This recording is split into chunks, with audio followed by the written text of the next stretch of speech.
Hello అండి, అందరికీ శ్రీరామనవమి శుభాకాంక్షలు.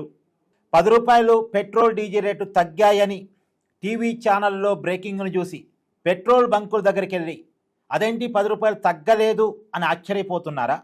ఆశ్చర్యపోయే వాళ్ళంతా ఒకసారి ఇన్ఫర్మేషన్ వినండి. నిజానికి నిన్న కేంద్రం తీసుకున్న నిర్ణయం చాలా మంచిది. కేంద్ర ఆర్థిక శాఖ మంత్రి నిర్మలా సీతారామన్ గారు కీలకమైన ఆదేశాలు జారీ చేశారు. కేంద్రం ఏదైతే ట్యాక్స్ రూపంలో వసూలు చేస్తున్నటువంటి పెట్రోల్ మీద 13 రూపాయలు 10 రూపాయలు తగ్గించుకుంది. కేవలం 3 రూపాయలు మాత్రమే పెట్రోల్ మీద కేంద్రం వ్యాట్ను వసూలు చేయబోతా ఉంది ఇక రాబోయే రోజుల్లో. అలాగే డీజిల్ మీద 10 రూపాయలు పన్ను వసూలు చేస్తాం అంటే 10 రూపాయలకి 10 రూపాయలు మినహాయింపు ఇచ్చేసింది. ఇక డీజిల్ మీద కేంద్రం ఎలాంటి వ్యాట్ వసూలు చేయటం లేదు. అంటే కేంద్రం పెట్రోల్ మీద డీజిల్ మీద 10 రూపాయలు ట్యాక్స్లను తగ్గించుకుంది, వాణిజ్య పన్నును తగ్గించుకుంది. దాని ఫలితంగా ఖచ్చితంగా పెట్రోల్ డీజిల్ రేటు తగ్గాలి.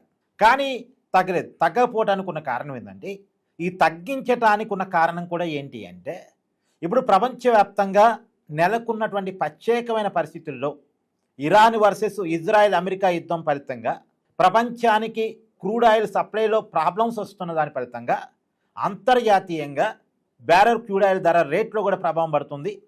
ప్రపంచవ్యాప్తంగా క్రూడ్ ఆయిల్ రేటు పెరుగుతుంది. ఆటోమేటిక్గా మన దగ్గర కూడా దాని ఫలితంగా పెట్రోల్ డీజిల్ రేటు పెరుగుతాయి. పెట్రోల్ డీజిల్ రేటు పెరిగినప్పుడు అవి అక్కడితో ఆగు, అవి అన్ని నిత్యావసర ధరల మీద ప్రభావం చూపిస్తాయి. నేను ఆల్రెడీ ఆయిల్ కంపెనీలు పెట్రోల్ డీజిల్ రేటు పెంచడం స్టార్ట్ చేశాయి. ప్రభుత్వం పెంచొద్దు అని చెప్పింది.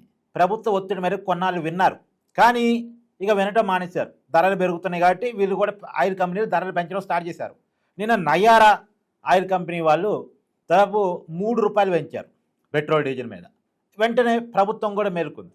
ఇది ప్రజల మీద బడ్డెన పడితే ఇబ్బందికరంగా మారే అవకాశం ఉందని చెప్పేసి ప్రభుత్వం తన ట్యాక్సులు తగ్గించుకుంది. అంటే రేపు ఆయిల్ కంపెనీలు పెట్రోల్ డీజిల్ రేటు పెంచినా సరే ఆ ప్రభావం జనానికి తెలియదు. ఎందుకంటే ప్రభుత్వం ఆల్రెడీ 10 రూపాయలు తగ్గించుకుంది కాబట్టి ఆయిల్ కంపెనీలు ఈ 10 రూపాయల మందం పెంచుకున్నా ఇప్పుడు కేంద్రం తన ట్యాక్స్ని తగ్గించుకుంది. నిజానికి అంటే కేంద్రం తన ఆదాయాన్ని కోల్పోయింది. అయితే ఇప్పుడు ఆయిల్ కంపెనీలు ఉన్నట్టుండి 10 రూపాయలు పెంచాల్సిన అవసరం లేదు. బ్యారెల్ చమురు ధర చూసినప్పుడు కూడా ప్రపంచంలో ఒక్కసారిగా ఇప్పుడు 10 రూపాయలు పెంచాల్సిన అవసరం లేదు. కానీ కేంద్రం 10 రూపాయలు తగ్గించుకుంది కదా. కొంత వినియోగదారుడికి ఒక 5 రూపాయలు 6 రూపాయలు పెట్రోల్ మీద డీజిల్ మీద రేటు తగ్గించేసి మిగతా 4 రూపాయల మందం ఆయిల్ కంపెనీలు తీసుకోవచ్చు. అంటే కేంద్రం తగ్గించిన 10 రూపాయలు ఒక 5 రూపాయలు వినియోగదారుడికి లాభం ఇచ్చి ఒక 4 రూపాయలు 5 రూపాయలు ఆయిల్ కంపెనీలు లాభాన్ని పొందొచ్చు. సమానంగా పంచుకుంటే ఈ కేంద్రం వదులుకున్న 10 రూపాయలని వినియోగదారుడికి ఒక 5 రూపాయలు ఆయిల్ కంపెనీలకు ఒక 5 రూపాయలు ఇస్తే ఒక 5 రూపాయల మందం పెట్రోల్ డీజిల్ రేటు తగ్గుతాయి. ఈ మేరకు మంచిది. కానీ ఇది కేంద్రం మోడీ గారు తీసుకున్న నిర్ణయం ఖచ్చితంగా మంచిదే. ఎందుకంటే ధరల పెరుగుదలను అడ్డుకున్నట్టు లెక్క. ధరలు పెరిగితే ద్రవ్యోల్బణం పతాక స్థాయికి చేరింది. ఎందుకంటే పెట్రోల్ డీజిల్ పెరగటం అంటే అన్ని నిత్యావసరాలు పెరగటమే. నేను నిన్న కూడా చెప్పాను, పెట్రోల్ డీజిల్ పెరిగిందంటే ట్రాన్స్పోర్టేషన్ కాస్ట్ పెరిగింది. ట్రాన్స్పోర్టేషన్ కాస్ట్ పెరిగిందంటే ఉప్పు పప్పు నుంచి మొదలుపెట్టి పాలు పళ్ళ నుంచి మొదలుపెట్టి చిన్న సరుకు నుంచి పెద్ద సరుకు వరకు అన్ని రేట్లు పెరుగుతాయి. మొత్తం వ్యవస్థ అంతా మారిపోయింది, కాస్ట్ ఆఫ్ లివింగ్ పెరిగిపోయింది. కాబట్టి ఈ పరిస్థితి రాకుండా కేంద్రం తీసుకున్న నిర్ణయం నిజంగా చాలా మంచి నిర్ణయం. కాకపోతే ఇవన్నీ తాత్కాలికాలండి. అసలు పెట్రోల్ డీజిల్ మీద మనం ఆధారపడకుండా, మన దగ్గర లేనిది అది 80% బయట దేశాల మీద ఆధారపడి ఉందాం మనం. కాబట్టి పెట్రోల్ డీజిల్కి ప్రత్యామ్నాయ మార్గాల మీద మనం దృష్టి పెట్టాలి. అది ఎలక్ట్రికల్ని ప్రమోట్ చేయటమా, ఎలక్ట్రికల్ వెహికల్స్ని ప్రమోట్ చేయటమా, లేదు రెన్యూవబుల్ ఎనర్జీస్ మీద దృష్టి పెట్టడమా, వాటెవర్ రకరకాల మార్గాలని అన్వేషించి ఖచ్చితంగా పెట్రోల్ డీజిల్ వినియోగాన్ని మన దేశంలో తగ్గించడానికి ఏ మార్గాలు ఉన్నాయో అన్ని మార్గాల మీద దృష్టి పెట్టి ఆ మార్గాలను కనుక ప్రమోట్ చేసి పెట్రోల్ డీజిల్ వాడకాన్ని దేశంలో తగ్గించగలిగితే మనం నిజంగా చాలా సేఫ్ అయిపోతాం. ఇప్పుడు ఈ 10 రూపాయలు తగ్గించినా 5 రూపాయలు తగ్గించినా ఇవన్నీ కొంత తాత్కాలిక ఊరటాలు. ఇవి మన దగ్గర ఉన్న వస్తువు కాదు కాబట్టి ప్రపంచంలో వచ్చినటువంటి ప్రతి సమస్య దీని మీద ప్రభావం చూపిస్తూ ఉంటుంది. నేను నిన్న కూడా మన ఛానల్లో వీడియో చేశాను.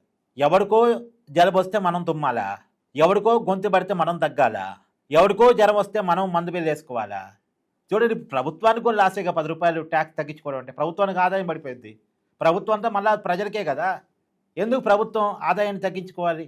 సరే, ప్రజలకు మేలు జరుగుతుంది కాబట్టి ఇక మనం హ్యాపీగానే ఏదేమైనా అసలు ఈ పెట్రోల్ డీజిల్ మీద ఆధారపడకుండా మనంగా నిలబడగలిగే పరిస్థితి ఉంటే బాగుంటుంది. కాకపోతే ఇక్కడ కూడా ఏంటంటే ఆయిల్ కంపెనీలు తమ వ్యాపారాన్ని వదులుకోలేవు, ప్రభుత్వాలు తన ఆదాయాన్ని వదులుకోలేవు, రాజకీయ నాయకులు తమ కమిషన్లు వదులుకోలేరు. వదులుకోలేకే పెట్రోల్ డీజిల్ని ప్రమోట్ చేస్తున్నారు. ఈ పైకి మాత్రం లేదు పెట్రోల్ డీజిల్ లేకుండా మేము ఎలక్ట్రికల్ వెహికల్స్ని ప్రమోట్ చేస్తున్నాం, ఇంకోటి ప్రమోట్ చేస్తున్నాం, ప్రత్యామ్నాయ మార్గాలు చూస్తున్నామని కబుర్లు చెప్తున్నారు. ఈ కబుర్లు చెప్పడం మానేసి పెట్రోల్ డీజిల్కి ప్రత్యామ్నాయాన్ని కనుగొనగలిగితే మనం చాలా సేఫ్లో ఉంటాం. మీ అభిప్రాయాన్ని కామెంట్ చేయండి.